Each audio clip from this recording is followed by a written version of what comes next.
ડેડિયાપાડાના ડુમખલ ગામના ગ્રામજનોમાં ભારે નારાજગી છે। ગામને બદનામ કરતી સોશિયલ મીડિયા પોસ્ટથી લોકોમાં આક્રોશ છે।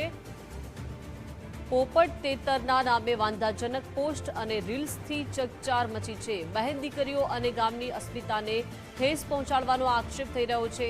60 લાખની લેતી દેતીના ખોટા આક્ષેપો સામે પોલીસમાં અરજી થઈ છે। ડેડિયાપાડા પોલીસ સ્ટેશનમાં 5 શખ્સો સામે ફરિયાદની માંગ થઈ છે। સોશિયલ મીડિયામાં ડુમખલના પહાડી પોપટની પોસ્ટથી વિવાદ થયો છે। એક સમય પ્રખ્યાત રહેલા ડુમખલના પોપટ હવે રાજકીય વિવાદમાં આવ્યા છે। ભરૂચના રાજેશ વસાવા અને આનંદ વસાવા સામે કાર્યવાહીની માંગ થઈ છે।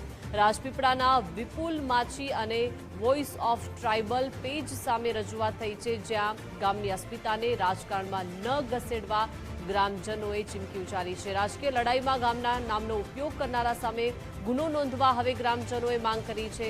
ભાજપ નેતા પ્રફુલ્લ વસાવાએ પણ આ મામલે તપાસની માંગ કરી।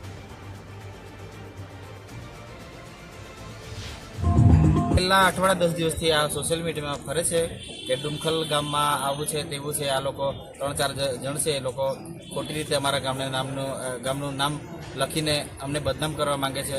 એમાં આ પોસ્ટ દ્વારા એ ઇન્સ્ટાગ્રામ ફેસબુકમાં આ અમારી મા બેન દીકરીઓને બદનામ કરવાના એ લોકોએ ષડયંત્ર કરેલું છે। એના ભાગરૂપે અમે બધા ગ્રામજનો અહીંયા અરજી કરવા આવેલા છે।